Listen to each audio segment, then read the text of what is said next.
亲爱的朋友们，大家好，欢迎观看普惠中医，我是子墨。很多人对中药很抵触，今天呢，我给大家推荐一个张锡纯先生说过的一个很有名的食疗方，叫珠玉二宝粥，治疗又咳又喘以及一切阴虚肺热导致的症状，又安全呢又好吃，大人小孩都可以吃。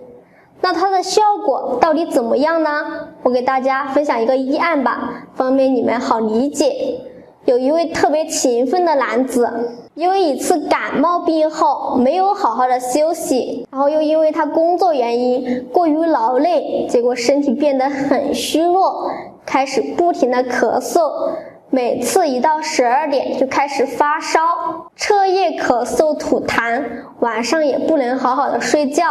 看了很多医生，医生说他是肾虚，就给他用了很多补肾的药，但是一直都不见好，饭量也减少了，痰也越吐越多。后来呢，发现他是脾肺津液血液都有损伤，并不是肾虚，就给他开了珠玉二宝粥，让他一天吃2次，结果半个月就好了。张锡纯也说过，这个食疗方治一切阴分亏损之症，也就是说，不管大人小孩，只要是阴虚肺热导致的干咳、久咳、不想吃饭，都可以用它来调理。原方子组成有生石安药、生薏米各60克、赤双饼24克，用量呢仅供参考。先将这个山药和薏米捣碎，煮到熟烂，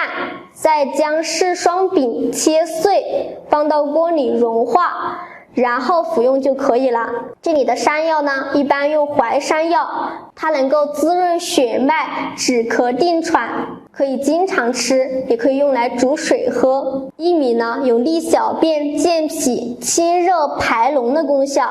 张锡纯说，如果只用山药，时间长了怕太黏腻，只用薏米呢，时间一长怕腻太过了。只有2种食物等量才能够保证久吃没有坏处。柿饼最好用以前吃的上面有一层白色霜的那种，